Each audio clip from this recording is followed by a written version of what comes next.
I am Tony Bova, and I'm an AD student here at Wilson State College in the Dakota Nursing Program. And today I'm demonstrating the skills of an IV insertion, and then we're going to do IV fluids, and then we're going to change from the IV fluids to a saline lock, and then we're going to discontinue the saline lock and discontinue the IV altogether. First thing I'm going to do is I'm going to go check my marks. I just got an order for a patient from the doctor for inserting the IV catheter. So this is my mark, and my patient is Shirley Coast, date of birth 4/3/1987. Looks like she's been admitted to the med-surg floor, and she's got an allergy to codeine. The order says to insert an IV catheter and administer lactated ringers at 150 mL per hour via IV. And then I would go to the med room, and I bring this mark with me, and I'm going to gather my supplies, and then I've got my lactated ringers. And it looks like everything is intact. There's no discoloration, no mold, and the expiration date is good. And so I have that here, and all my other supplies, and I got my saline flushes, and they look intact and non-colored as well. Everything else looks good, and so I'm going to do my hand hygiene, and then I'm going to go introduce myself to my patient and let her know what we're doing. Knock, knock, knock. Hi Shirley, my name is Tony, and I'm going to be your nurse today. I'm actually here to do an IV insertion because it looks like the doctor ordered it for you for a little bit of dehydration. Can you verify your name and date of birth for me, please? Shirley Coast, date of birth is 4/3/1987. Perfect. And it looks like you got an allergy to codeine. Okay. And then have you ever had an IV before, Shirley? Yes? Good. Okay, just want to make sure. Have you ever had any troubles with an IV before insertion or anything else? No? Okay, perfect. Sounds good. So first we're going to go ahead and we're going to double check again that we're in the room, and we're doing an IV insertion on Shirley Coast, and we're going to administer lactated ringers, and that's what I have here, and double checking just one more time. And so I'm going to go ahead and I'm going to get my lactated ringers, and I'm going to open the bag.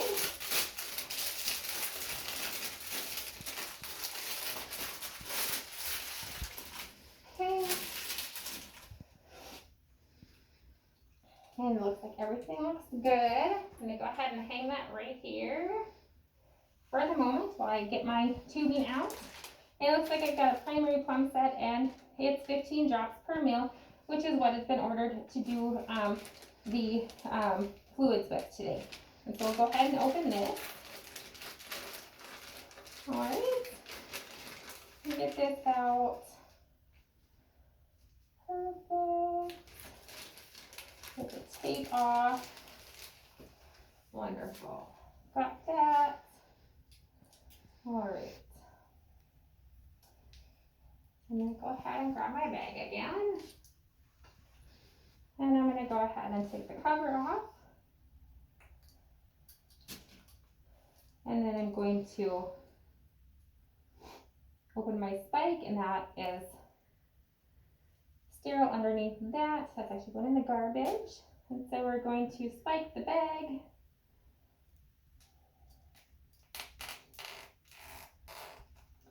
Perfect.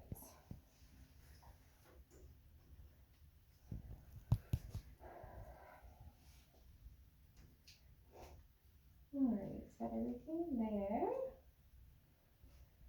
And I got. All right, opened up.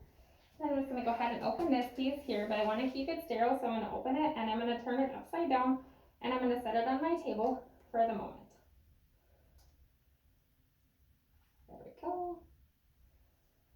And then I'm going to go ahead and I'm going to open my set, and I'm going to fill it, starting from this side, with IV fluids after I prime it halfway.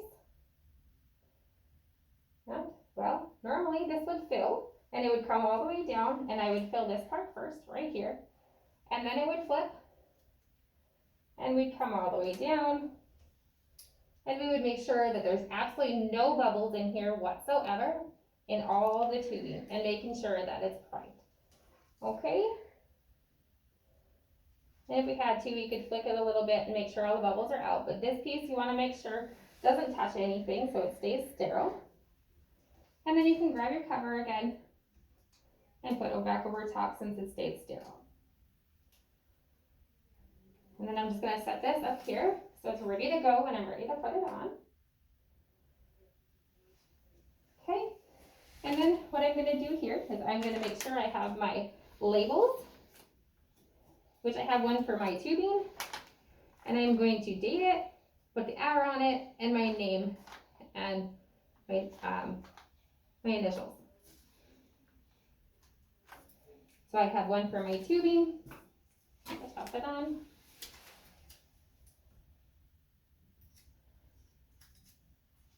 And I have one for the egg. Got it? Okay. And now I'm going to go ahead and I'm going to make sure I have everything to start. I'm going to put my orders down here. Make sure I have everything to start my IV, because I have my saline flushes. I have an extra pair of gloves. I have my needle and my circ kit and my saline. Okay. I'm going to go ahead and open this. I've got an extra pair of gloves here if I need them. Some gauze, my occlusive dressing, IV site kit, so I'll initial that right now. Hour and date. Put that over here. Close up some tape, which I'll get to right now so that it doesn't stick to my gloves.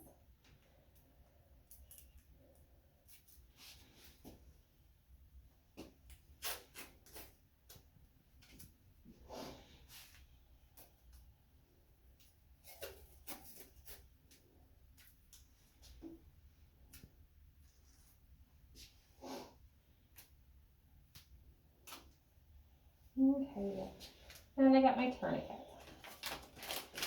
Make sure that's out of my way. And so I'm going to go ahead, Shirley, and I'm going to put this little tourniquet around your arm, okay? It might pinch a little bit, but I need to try to find a good vein to put the IV in, okay?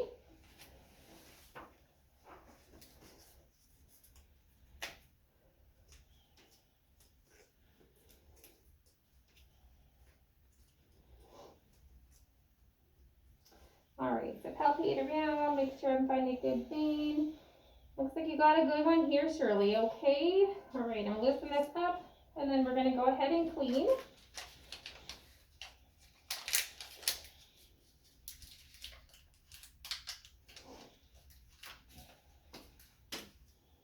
I need to clean the area, and then after we're done cleaning, you just let it dry before we insert the IV so that it doesn't sting a little bit, okay?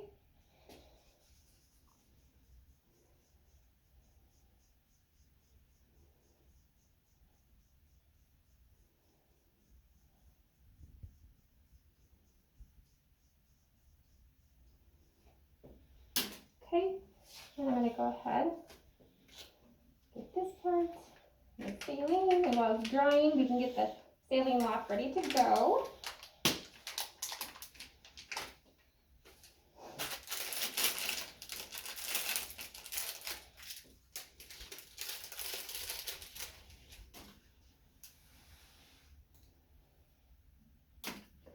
And just pull back on it a little bit just to release it.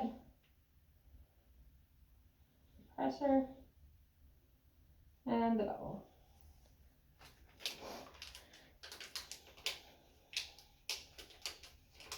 Let's make sure we get this open here. And this is sterile inside here, so we're just going to make sure we get this open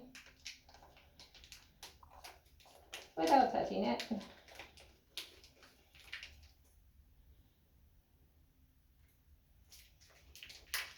Without touching the end is what I'm trying to do. There we go.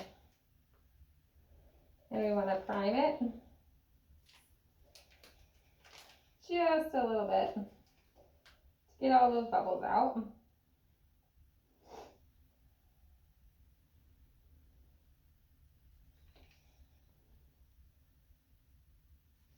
Perfect. I'll let that set in here. Now I'll get my hands gloved up here.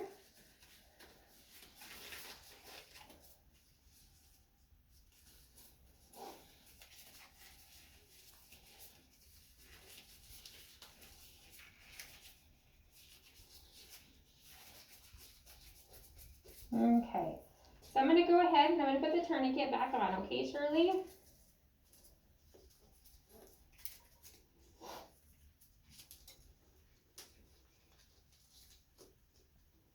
All right, I've got the needle ready to go.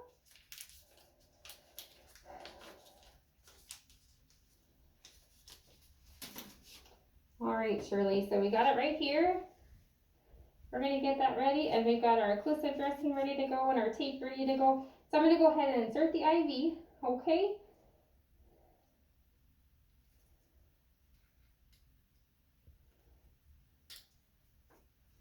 All right, we got the bevel up. All right, I'm gonna pull back just a little bit. All right, here we go, Shirley, are you ready? All right. There we go, I see blood.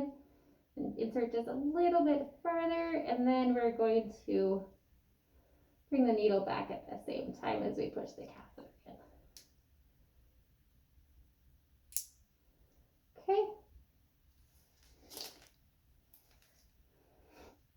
Do this part.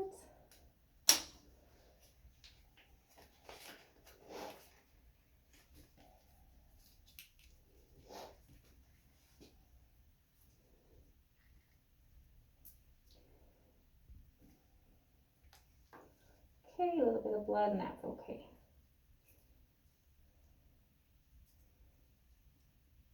Okay. Nice and tight. And then we're going to flush and make sure everything's patent. Everything looks like it's going through just fine. And we don't have any swelling, and we don't have any redness or bubbles starting. And so that's a good. And I'm just going to hold this here.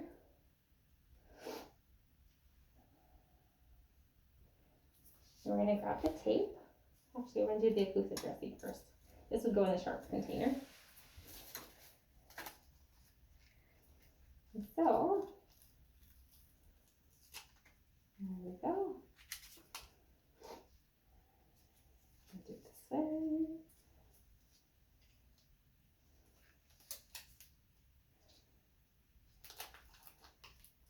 And make sure to cover the hub, but not the end.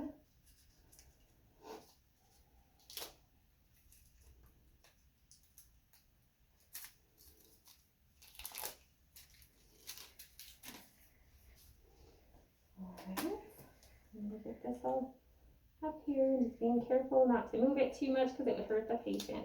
Are you doing okay, Shirley? Good. Okay.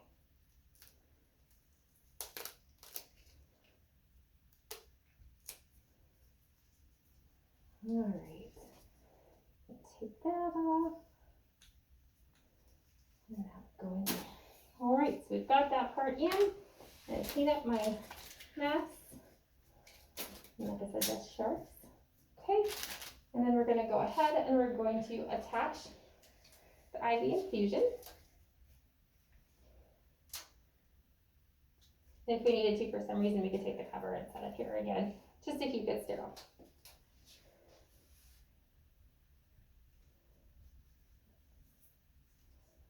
Okay, everything looks good, and then go ahead and turn it on. And it looks like it's going through like it should, and this would actually probably set in the machine because this is part of the machine. We'll leave that there. And that's the end of that. So then I would go back and I would document everything that I just did, make sure I knew what arm it was and that everything was patent, and that everything, there was no bubbles, there was no redness or anything like that. Everything seemed to be working good. Take the tourniquet away. Okay, and then before I did that, I have my IV set sticker that I need to put on there as well, so that if they're here for longer than 72 hours in like the med surg or ER, that somebody would know that it needs to be changed, depending on policy of the facility. Sometimes 72 hours, sometimes less, more.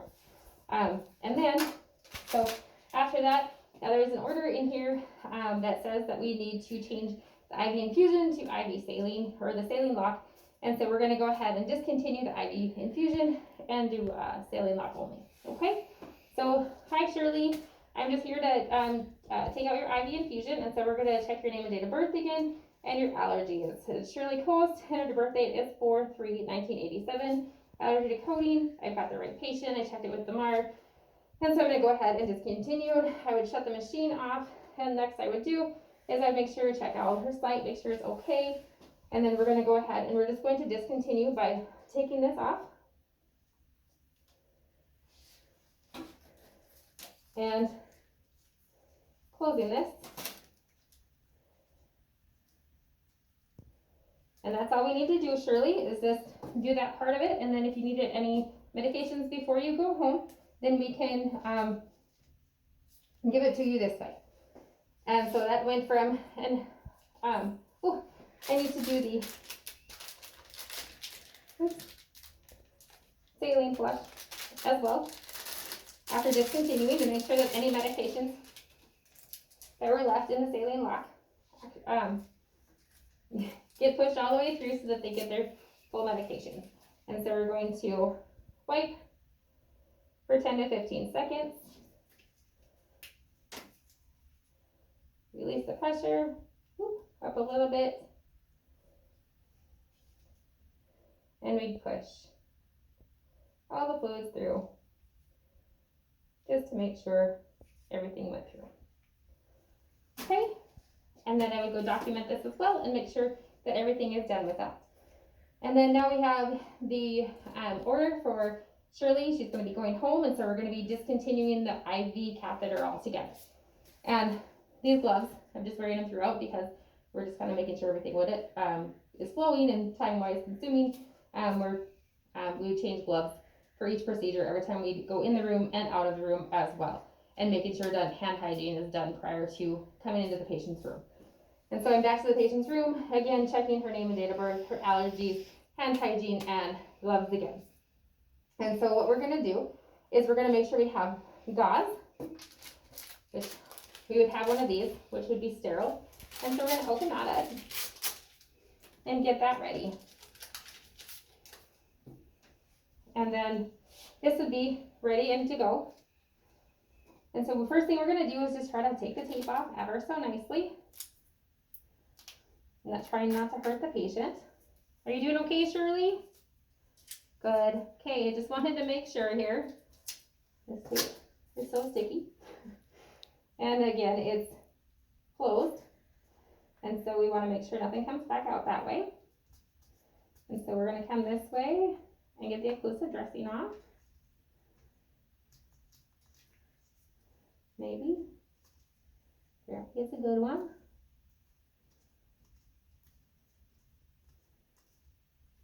There we go. Making sure to hold the catheter. If it moves around too much, it might hurt the patient. So I just want to make sure. All right. It's a sticky one for sure. All right, so now I'm going to grab the gauze and we're going to put this right on top and we're going to pull the catheter straight out. Okay, here we go. Out, and the catheter tip is intact, and we make sure to document that. And then we would take this and replace it with a clean one, and stuck. A clean one, clean gauze, and then we put a Band-Aid over top of it. And this could go straight in the garbage. And then maybe the catheter tip even in the sharps container with the blood on it. And so, and then that would be the end of that. And I would clean up my mess.